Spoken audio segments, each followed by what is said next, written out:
enjoying? Sure. Tell you about the song I'm doing on the CMAs tonight. Let's see.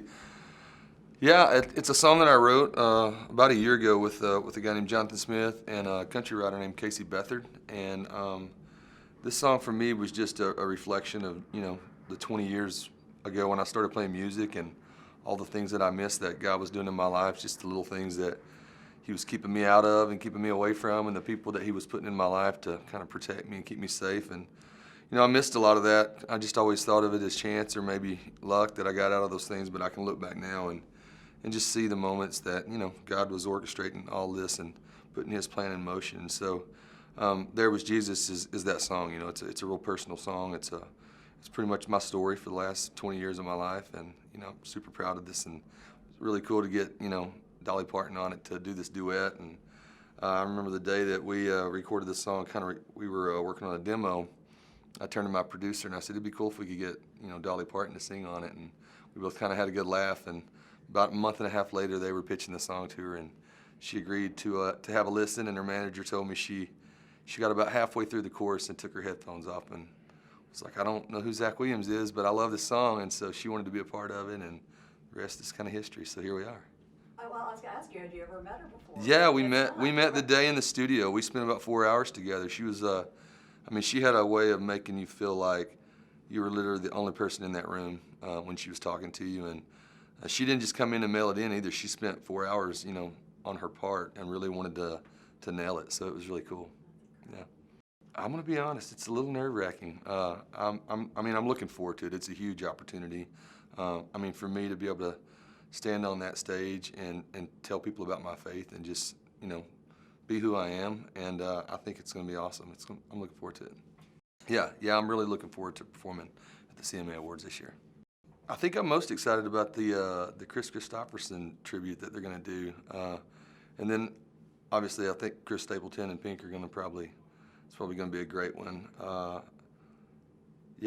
Brooks and Dunn and Brothers Osborne. I'm a big fan of Brothers Osborne, so I love their music. It ought to be a good one. So yeah, honestly all of them, but those are the ones that stick out for me. My new album, Rescue Story. It's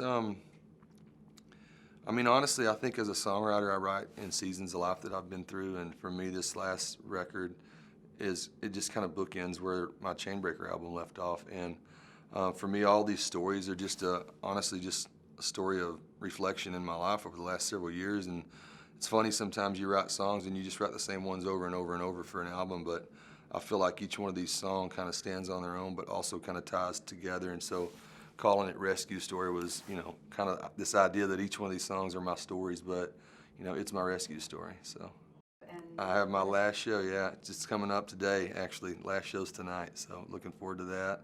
Having some time off, fixing to take a trip to Israel. Actually, the morning after the CMAs, we're getting on a flight to go to Israel for 9 days. So, yeah. So that's been an idea that I've had for a long time. When I moved to college, my mom sent me with a cookbook, and she said, "You need to learn how to cook because I'm not going to be there to do it anymore." And so that was the year that I taught myself how to play guitar. I tore my ankle up in college, couldn't play basketball anymore. Taught myself how to play guitar, taught myself how to cook. I fell in love with both of them, and this whole idea that food and music are so similar, they bring people together. My idea was to put something together that just brought people from all walks of life together before the show, that could sit down and have a meal and get to know somebody. And it's been working, and it's really cool to see people enjoying it. So yeah, so it's we call it a meet and greet, and we spell it MEAT. So we've had a lot of people that have been kind of confused on that, so we're gonna have to work on our marketing a little bit.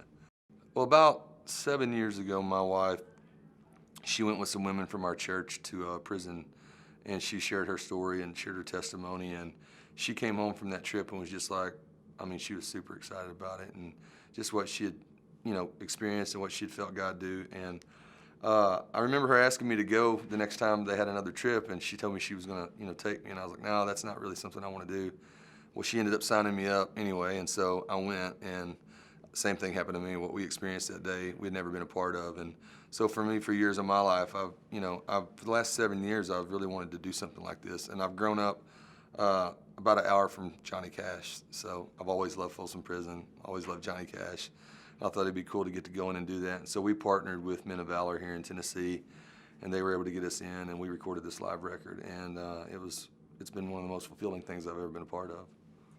Yeah, I mean, I think Greg Allman Brothers has probably been my favorite band of all time. I think if you listen to my voice, I probably definitely have some Greg Allman things in there. I've just loved their music. I've loved the songwriting. I've loved Bob Seger and Paul Rogers and bands like Leonard Skinner and things like that. So, my dad had two younger brothers who grew up listening to Southern rock and classic rock. So that kind of stuck. And then my dad was a worship leader, so I listened to that as well. So I've kind of just made this melting pot of music I've heard for the last 40 years, and it's kind of become who I am.